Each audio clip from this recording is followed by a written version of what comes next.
Welcome back to a brand new video from the shed end with myself, T.Dot. As always, thank you very much for joining me. Now, before we get into the content, please go and subscribe to the channel. Let me know your thoughts in the comments as well. And if you like podcasts, make sure you hit that Linktree link in the description. It'll take you to all our podcast episodes as well.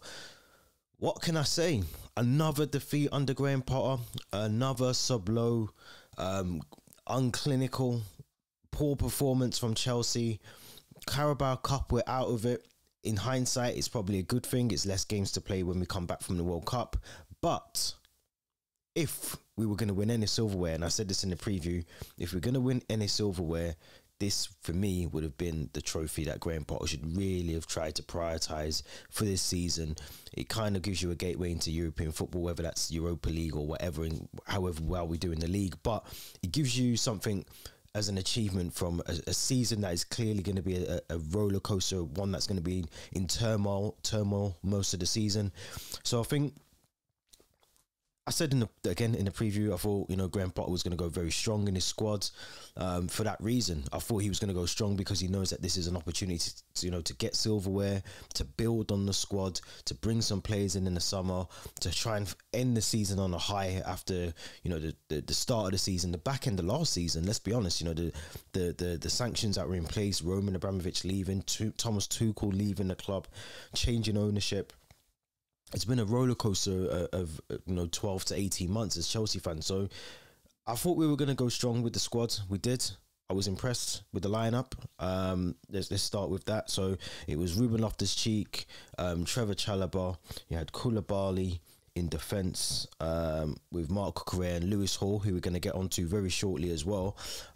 We had Denis Zakaria and Mateo Kovacic in midfield as a two. We had Christian Pulisic, Armando Broja, and we had Hakim Ziyech on the right hand side. So very strong squad, very strong in terms of who Man City put out for their team as well, which I thought was very. I mean, it was very mediocre for Man City. They obviously had Rico Lewis, I think, on one side, Sergio Gomez, Alvarez up front. They did have, obviously, Riyad Mahrez, Jack Grealish, Cole Palmer, who I'm a big fan of for Manchester City, in their midfield. So it was always going to be difficult. I mean, Man City's B team is still a very relatively good team. Still had Laporte and Ruben Diaz in defence for them as well. And obviously, they had Ortega in goal. But the way that we started the game was really good. I was really impressed with the attacking intent in some ways. We were given lots of space for our wing backs, Ruben Loftus-Cheek and Lewis Hall, to run into, to get balls into the box.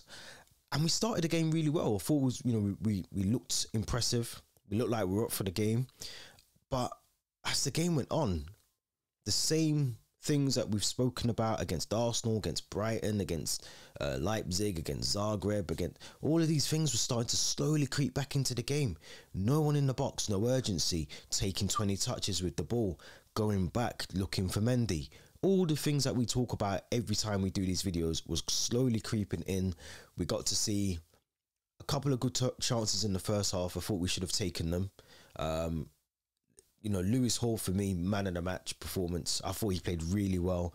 I know he's 18. I know there's going to be a lot of cries and calls for him to be, starting a Newcastle game and to be put into the senior squad. I think we need to take our time with Lewis Hall. Some of you will know he's a very versatile player. He can play left back, he can play left wing back, he can play midfield. He's a really good player. And I think, yes, we do need a left back, we do need a left wing back. But we have to remember, he's up against Rico Lewis, who, again, is a very talented youngster for Manchester City. He's going to come up against very, more difficult opposition, especially playing in the Premier League. It's a totally different, game in terms of the intensity in some of those games as it is to the B team of Manchester City in the Carabao Cup on a Wednesday night. So, I do get the reasoning or the rationale why you'd probably want to see Lewis Hall in the team. But, we said the same about Denis Zakaria, who, again, I thought had a really good game last night. But I do think we just need to slow our horses with Lewis Hall. Again, I think he's a really good player. I thought he played really well. Found himself in acres of space, wasn't scared to take players on. At some point he'd have two, three Man City players around him and still manage to walk away with the ball. So, he's one of these players that has got good talent. And if you watch the development squad, you'll know that anyway. If you've watched the Premier League too, you'll know he's a really good player. Very versatile, as I said. So there's a lot that he can offer. I just think he's going to come up. You know, you don't want to put him on this massive pedestal for him to fall off, and then, as we know, there's a lot of spoiled brats in the Chelsea fan base that will potentially, you know, tell everyone that he's rubbish or he's not good enough to play for Chelsea, when in actual fact he is. So I think we just need to bide our time with him. I'd like to see him go out on loan to maybe a Championship club next season if we don't need him at the club. If we do need him, obviously retain him. But I think if we bring players in over the summer, I think I'd love to see him at a Championship, maybe a Premier League team next summer, just to build up some of that confidence. Because I do want to talk about the chances that he had. You know, the first one, he has to score that. I mean, I know he's 18. I know he's obviously, you know, big occasion for him playing in the senior squad, but he does the hard part. He takes on, I think it was Diaz. I think he takes on. He does him nicely. He gets through and he goes, I think, towards the left. He should go towards the right for that, and it's 1-0 to us at that point. You know, I think that was the chance for me, and that was, he done everything right in that, you know, and it's unfortunate for him because I think he would have, you know, I mean, all the Chelsea fans last night would have enjoyed that goal. But he had another chance as well. I think it was Hakim Ziyech. Beautiful bit of skill just done on the edge of the box. Cuts in, gives it to Lewis Hall. Again, has to score that, you know. Christian Pulisic as well. Let's talk about Hakim Ziyech, Christian Pulisic. I thought they played okay. Hakim Ziyech started the game really well, so did Christian Pulisic, but it was more of the same as the game went on. Christian Pulisic missing sitters. Hakim Ziyech trying to take long-range shots as well. His crossing wasn't the best. I mean, he was trying to get balls into the box at every opportunity, but they were just never beating the defenders of Manchester City. So it's more of the same. It's more of the same. Again, you know, Christian Pulisic, you see signs in him every 5 minutes of a game that he can actually do something, you know, beautiful. I think it was in the first half, you know, it was a beautiful opportunity for him to, you know, he was running towards goal and he forces Ortega to make a brilliant save, but it just wasn't enough from the front three. You know, Broja as well, very clumsy with the ball last night. I felt, you know, he didn't really offer us anything. You know, sometimes, as I said, the transition between Ruben Loftus-Cheek down the right side and Lewis Hall, and sometimes there's no one in the box. We've gone back to that whole phase of, you know, when Graham Potter first took the job on, you could see the differences. You could see that there were players, you know, would have 2, 3, 4 players, you know, running urgently into the box to try and get onto the end of the ball. And last night, there was none of that. There was no pressure. There was no pressure on any of the defenders. You know, the goalkeeper's got the ball. He's got all the time in the world. Same with Laporte and Diaz. Just no one was pressing at all until Mason Mount entered the game in the second half. But I want to talk about the goals because for me, the 2 goals are avoidable. And I mean, it was obviously a free kick. I think it was Trevor Chalobah gives a free kick away. But as soon as Mahrez and Grealish stepped up, I said to my mate that I was at the game with last night, I said, this is going to be a goal. And there's 2 reasons why I knew it was going to be a goal. One, the wall. If you look at the wall's not set up correctly at all. And the second part was, and most importantly, was Mendy's positioning in goal. And credit to Mendy because he actually played well up until this point for me. You know, I thought he made some really good saves first half and into the early parts of the second half. I thought he kept us in the game. He kept it 1-0 up until that point. But Mendy's goalkeeping, I mean, sometimes you have to wonder, at what point did we think we had a really world-class goalkeeper? Because I'll be honest, I don't think he is anymore. I think we jumped the gun. We called him world-class. We probably let it go to his head. But just his positioning. I mean, you could see from where the Chelsea fans were, literally, it left a lot of space for Mahrez just to whip that ball in. And to be honest, he didn't even need to because of the way the wall was set up. It was too easy for City. You know, it was perfect for a left footer. Mahrez, beautiful free kick, roots Mendy to the ground. He doesn't even attempt to save, put an arm out, try and save the ball. The reason he can't do that is because of where he's positioned. And, you know, I'm not a goalkeeping coach, but I'm pretty sure they tell you not to stand. They tell you to stand in a particular place when you're about to try and save a free kick. And he left himself too much work to do. There was no way he was going to do that. He wasn't even in the corner. It was almost just off the middle of the goal. So it tells you how bad Mendy's positioning was, whether he couldn't see the ball, whether he was, as I said, the wall was not set up correctly in the first place. So he gave himself a lot to do for that goal. But the second goal, again, avoidable. I'm going to have to come back to Mr. USA, Christian Pulisic, who, again, gives the ball away in the final third. You know, we're on the attack. We give the ball away. We gift City the ball, and City go on to score. Again, Mendy tries to make a good save. Could he parry it a bit further? Could he hold on to the ball?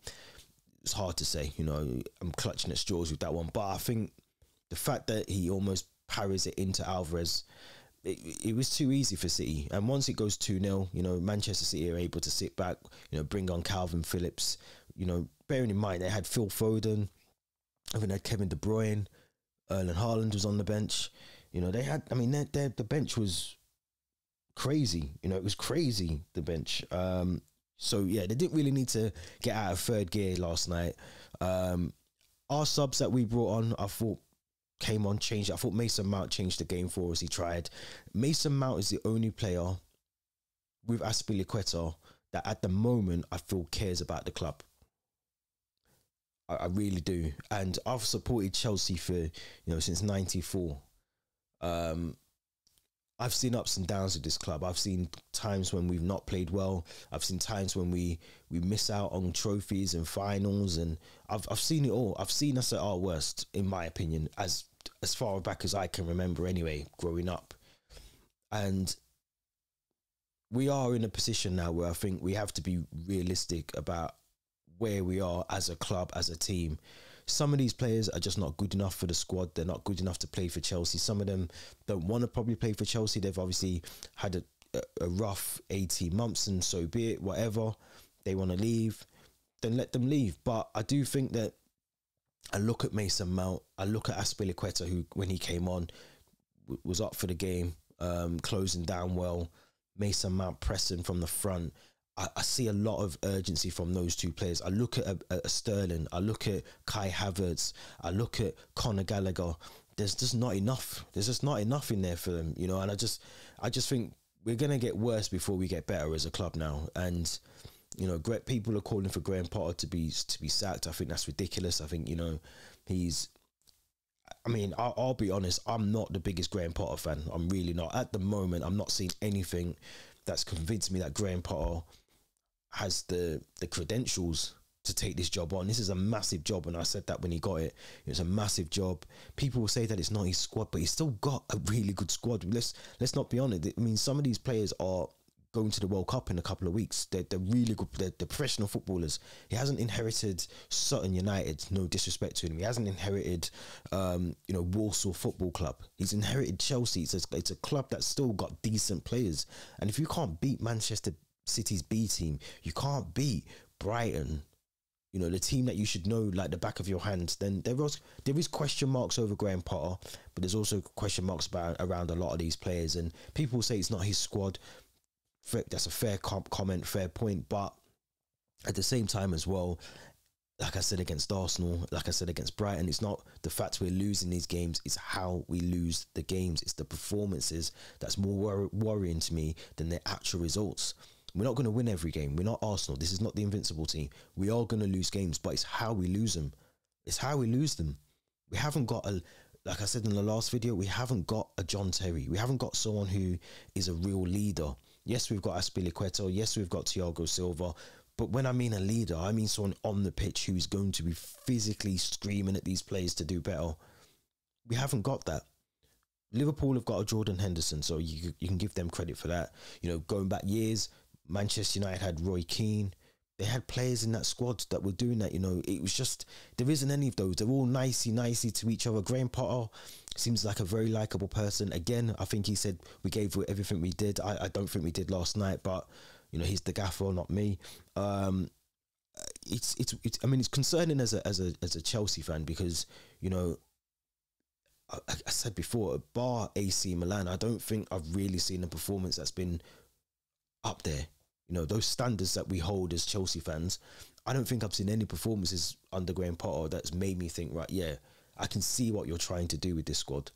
Last night, I honestly didn't. I don't know what they do on the training ground. I don't know whatever he's trying to say or implement is actually coming across to these players. It doesn't look like it is, because there isn't any plan. There's no plan at all.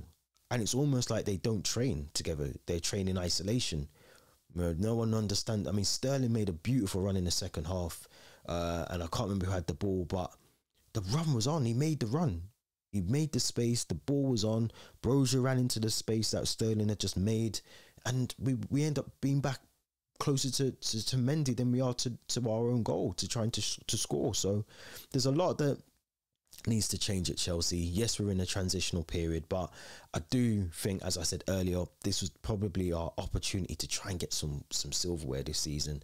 You know, yes, the FA Cup is anyone's, the Champions League is anyone's, but if we carry on playing the way we are, this season is going to be a very messy and difficult season. And I'm not talking relegation in the Premier League, but I'm talking mid-table, miss out on all the European, you know, Conference League and Europa, Champions League. This is going to be one of those seasons. And in hindsight as well, you know, people were screaming about Thomas Tuchel. Yes, I get that we should potentially have not sacked him, but he had lost the dressing room.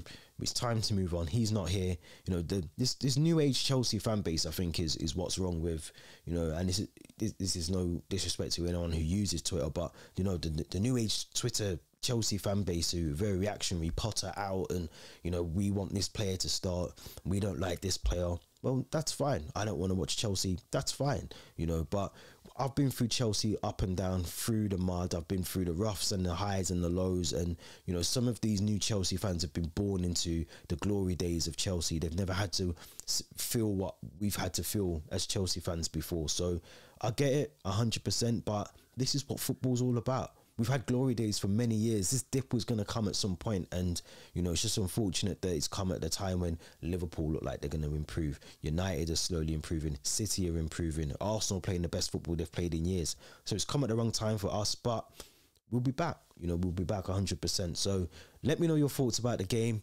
Lewis Hall, for me, was man of the match. Brilliant performance. Should he start against Newcastle? I don't think he should. I think he should definitely be on the bench, but I wouldn't really start him in a game which we kind of need to pick up 3 points. It's going to be a totally different atmosphere at St. James's Park as well. Let me know your thoughts in the comments as well about Newcastle. Are we going to win? Do we need to win? Give me your thoughts about Graham Potter as well in the comments. Don't forget to subscribe to the channel. Make sure you like this video. This has been T.Dot. Until next time, stay safe and thank you very much for watching.